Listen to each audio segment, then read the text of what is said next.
So I'm going to date myself a little bit here and take you guys back to a site called MySpace. Now, for those who remember, MySpace at the time was king. And you had this site where you could put your pictures, information, songs, and you can see other people's MySpace pages. And it was awesome. And then I remember just going through it. I mean, you had to kind of put like HTML code in there and copy and paste and all of that. So it wasn't as plug and play and user friendly as what we have now for social media. But it was one of the first that I can remember. And then I remember something came along called Facebook. And when Facebook came along, I told myself, why would I get a Facebook? I mean, I already have a MySpace and Facebook is pointless. It's useless. Why am I going to do it? You know what happened? A few months later, I did it.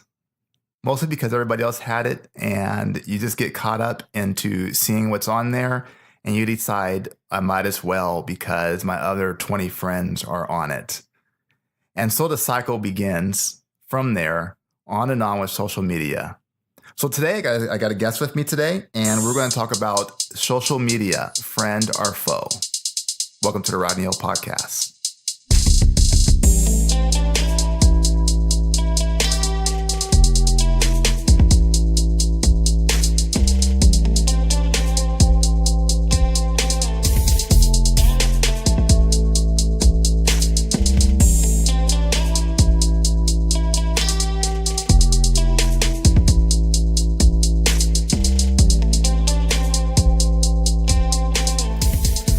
Today, we're going to talk about social media, friend or foe. And like I mentioned earlier in the intro, I have a special guest with me. My special guest is Telli. Telli, how you doing? Good. How are you? I'm pretty good. Hey, we're going to dive into this whole thing about social media, friend or foe. And I have Instagram, Facebook, LinkedIn, Twitter. What am I forgetting? I think I hit them all. Instagram. Did I say that already? Snapchat. There we go. I know I was forgetting one of them. I have all of those on social media myself. And so I know you have a few things as well. But, you know, when we talk about social media and there's many different views on it, and I know one of them is about the negatives. I mean, there's a lot of benefits to it, a lot of positives to it, but there is also a negative part to it. And so diving in there, you know, social media is something that you can get into kind of like a rabbit hole, meaning you get to a point where you get desensitized of what you're doing, what you're posting, and what you're saying, and who it become. So, Telli, you want to show your thoughts on that?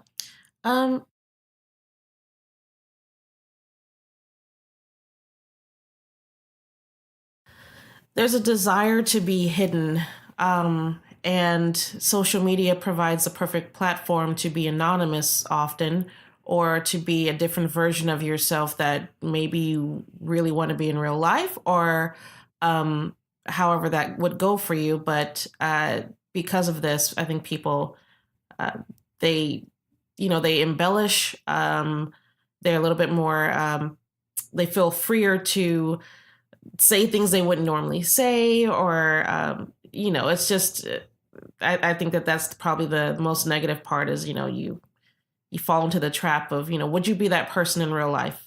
Are you that person in real life? And if not, why are you that person on social media? Yeah, it kind of becomes convenient to where the people that you normally meet, you may meet your friends and, maybe Facebook more so of your personal friends, but when you start venturing into Instagram, maybe even some Snapchat, you start meeting people that are far from you. And so it becomes easy just to kind of fall into this, having more bravado, you're a little more bold and confident in what you're doing and what you're saying and what you're posting because of the distance and because of the nature of social media. And so, you get used to doing that and you fall into this trap about, what you're saying, what you're posting, and what you're doing. What are some of the things that may stop people from because you're one way in real life and then you may become somebody else on social media? What are some of the things that are stopping us from being normal, basically, or being ourselves? Sometimes we live in environments where we may have to please other people. we were raised a certain way, and so we don't feel free to act or say certain things around the people that we know. So it's easier to act that out with people that we don't know. Or sometimes we have passions that are not shared by your the friends in your real life or your family, and so when you go on social media, you find out of the pool of millions of people, you find like-minded people, and maybe you feel free to finally be in that environment. So that's a possible scenario. Yeah, and for me, I have a few Instagram pages, and so I have like a personal page, and I have one that's kind of a fitness page. And for those of you who know me from that page, you know that I am up every morning early and going to the gym and working out, have my rest day on Sundays. And so, yeah, you kind of get in that persona where you see other people and you see what they're posting, and you kind of start comparing yourself to other people. And usually, and I usually preach that, you want to just compete against yourselves, but you can't help it. You kind of look at other people and you see what they're doing and you see how they're growing, and you start to change a little bit. And I know, for me, getting caught up into that and getting caught up into just that whole persona of wanting to be just a little different version of yourself or somebody different, I got caught up in that, as well as into falling into the trap of maybe saying some things that I wouldn't say in person, or saying some things I wouldn't say to somebody else in real life. And so when you do that, do you think part of that may be some insecurities that people may have? Oh, I think everyone is insecure in some way, and sometimes the intent is motivation. Maybe you feel motivated or you want to motivate others, and sometimes that morphs into envy or self-loathing because you think, well, why can't I get to that level yet? What's wrong with me? And I think that that's one of the negative things about social media, is that you're like you said, you're not comparing yourself to you. You're not trying to be the best you can be. You're trying to be the best somebody else that you can be, and that's just unnatural, and that's why it's unattainable. Yeah, and what I noticed, as I talk to people and get to know people on social media, is sometimes, you get somebody who may be depressed, or somebody who may be really insecure, and they can get on social media and be totally different, totally bold, and can really put themselves out there. But part of the things I see is, if they get to a certain point where they start losing followers, or they're not growing as much as they thought they would grow as far as a following, that they kind of get into this more of a depressed state. So I guess my question is, do you think that maybe social media kind of takes maybe somebody's issues and problems and make them bigger, or do you think it may help?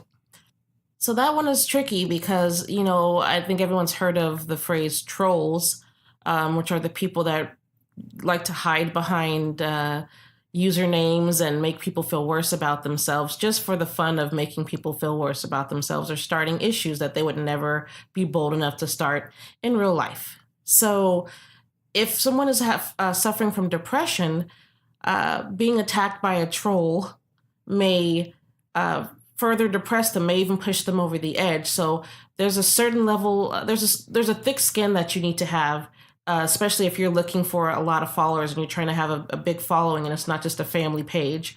If what you need is to feel supported, then you may want to have a page that's just mainly for your family, people are going to continuously build you up, or family and friends. But if you want to be public, then I wouldn't say that someone that suffers from depression, unless you're really working on it and it's a work in progress, you're going to definitely need to practice some type of helpful method to keep you from internalizing negative comments or the loss of followers. And you have to remember that these followers, they're not people that you know.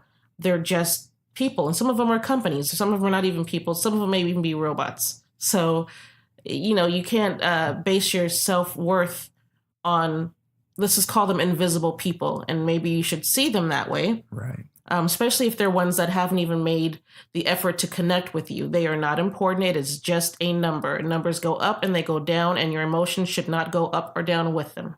Yeah, and one of the things that I always say is, and it's going to sound like I'm talking on both sides of the issue here, but one of the things I like to say is that social media is a tool that it's like that power tool that you have, like a nail gun or something that can be used for good, but can also be used to really injure and really hurt somebody. But then the same thing goes, I know I don't want to talk politics. I never talk politics, but if you think about gun control, both sides of the issue is, it's not the gun that does anything, but then also you don't want North Korea to have missiles and nuclear bombs and claim that they have the right to bear arms. There is a certain point. So social media kind of does that. There's kind of like a fine line. It is a tool, but you can kind of get caught up in it. Is a fine line between being something that's useful and helpful and being something that is damaging. And so, Telli, you said something very important there because, and I always quote Gary Vee, but it's all about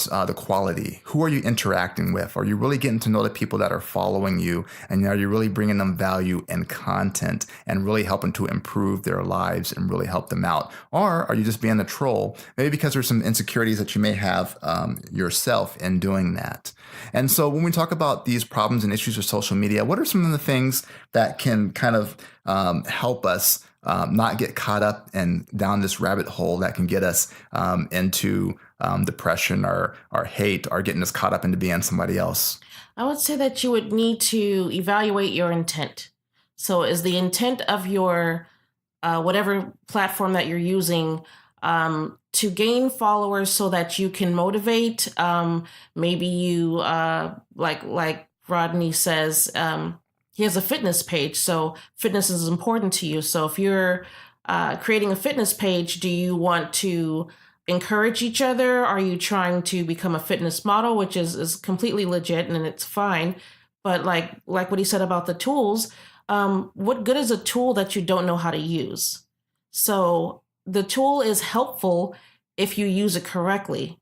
You use it, it doesn't use you. So some of the things I think that would be helpful for people, especially if you feel yourself falling down this rabbit hole, is to take a break. And I'm not saying take a whole week off of social media. I'm just saying rather than keeping your phone right by you, maybe set it in another room for a few hours. Just maybe start with baby steps, but give yourself a break so that you don't feel dependent, because that's important, because what you need to be working on is yourself and not what other people think or you feel other people feel you should be, if that makes any sense. Yeah. Spend some time with you, getting to like who you are in reality.